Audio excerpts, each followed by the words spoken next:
You know how in D&D, your turn comes up, you swing your weapon, and then you sit there waiting? What if instead you were the one deciding when everyone else acted, bending the rhythm of combat and turning your party into a single coordinated force? That's what the Warlord does. It's a martial class I designed, and today I'll walk you through how it works, why it's fun, and how to make you feel like a real military commander without drowning you in complexity. Welcome to Mystic Arts. My name is Daði. I'm a professional writer and director, and I've been DMing for over 10 years. This is the Warlord. It's a battlefield tactician that commands the shape of battle by making the rest of their party stronger as a whole than it would have been without them. As a Warlord, you play as an intelligent martial class with a wide plethora of skills. It's basically a non-magic support character. So how does the Warlord work? Well, it's a combination of two features: battlefield order and military insight, and two customization options: subclass and command style. We'll get to that in a second, but first, what is this new bonus video?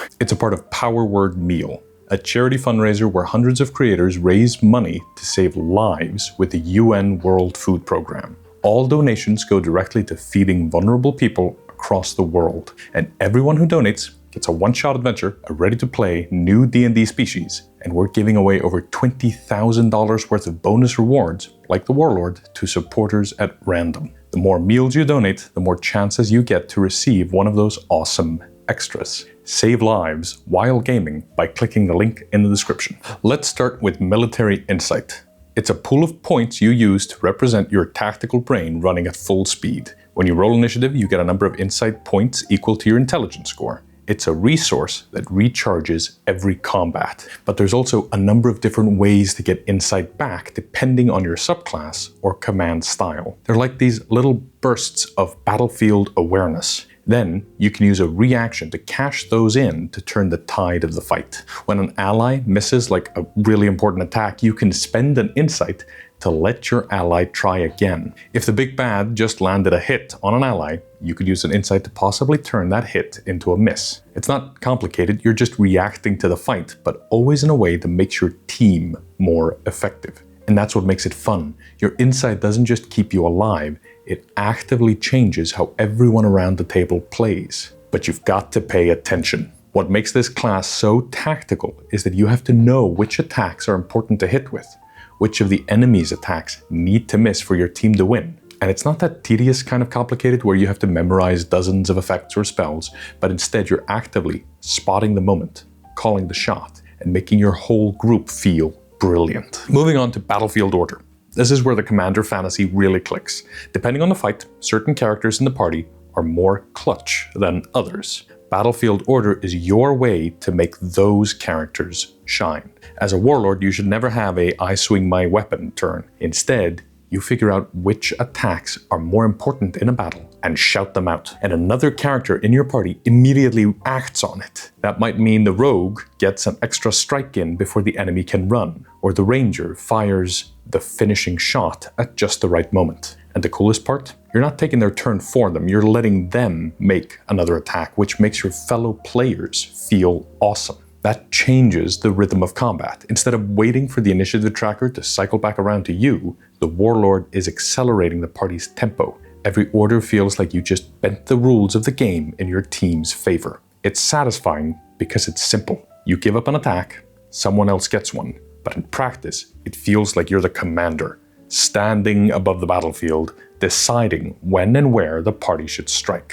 If what we really need right now is for the rogue to go do crazy damage, you can make the rogue attack again. But what if the rogue isn't in position? Then you pick someone else. Maybe the ranger is more valuable right now, then you make them attack. Maybe even attack twice by spending an insight to make it an insightful order. And since you can have someone make many attacks, a rogue isn't always the most obvious answer, depending, on whatever's going on in every battle. That brings us to the most exciting part of the Warlord, the reaction economy. In 5e, everyone gets one reaction per round, and most of the time, players save it for an opportunity attack, or more likely they forget they even have one. It's one of the most underused parts of the game. The Warlord flips that on its head by handing out new reactions, or letting allies stack them back to back. Suddenly that forgotten mechanic becomes the heart of the class. Every round, you're asking, who can I let act out of turn? Who can I get to reposition? Who gets to shine right now? This creates this whole new design space where you're not just waiting for your turn,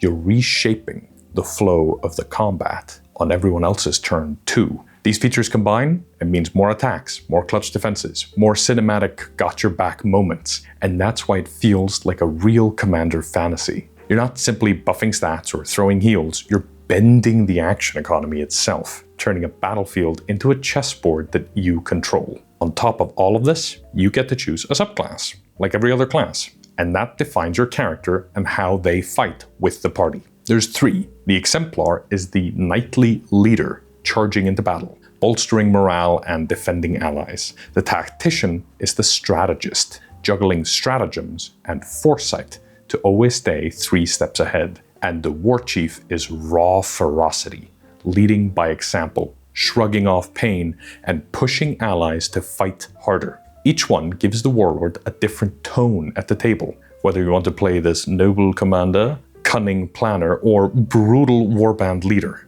But before even picking a subclass, you choose a command style at level 1. Basically, do you prefer to study battle with patience and caution, or throw yourself into the thick of things to learn by doing? This lets you shape how your Warlord plays right from session 1. And what makes the Warlord extra fun is how command style and subclass layer together. A proactive Exemplar is your classic Knight Captain, wading into the thick of combat, swinging hard to regain insight, and especially good at laser focusing a big bad guy down to cinders. Whereas an analytical Tactician plays most battles like a sort of battlefield chess master, banking extra insight and carefully choosing the right stratagem to activate when it's their turn. But you can mix and match those archetypes. Something like an analytical Exemplar flips the expectations on the head. Instead of the reckless knight charging first, you get a cool-headed duelist who waits for the exact right moment to rally the line. I play one of those in my game. I basically have off turns and on turns. Sometimes I just take an action to study the battlefield and regain my insight. But other times I go Nova and absolutely delete a bad guy with my friends on the front lines. These combos give the Warlord a lot of replayability. You're not just the commander, you're deciding what kind of commander you want to be and how you want your leadership style to change the way your party fights. We've been playing this class for a few years now, and we've seen all kinds of fun archetypes come out of it and developed it alongside our campaign of extensive playtesting. I, for one, play as a Larafon Archelander, and I love charging into the heat of battle and rallying my party around me. I describe him as sort of the party cheerleader, always giving pep talks. One of my players played Kor Buka, a brilliant Orc War Chief whose educated analytical mind paired with his deadly physical form. And without him working alongside the rogue while fighting Tiamat, the party would have no doubt perished. And currently in my main game, Magnus is playing Church, a massive Warforged Tactician tank that frequently charges into the middle of the fight and then takes the dodge action and intelligently analyzes the battlefield from within the scrap to shift stratagems and ultimately win. It's a blast. If you want to save lives on the battle map and in the real world, go check out Power Word Meal and make a change in the world by supporting the UN World Food Program. And that's where we'll pick it up next time. Thanks so much for watching this video. If you're feeling especially generous, you might like the video, comment, share, or subscribe, and hit the bell to be notified when we release new videos. Until next time, keep studying the mystic arts.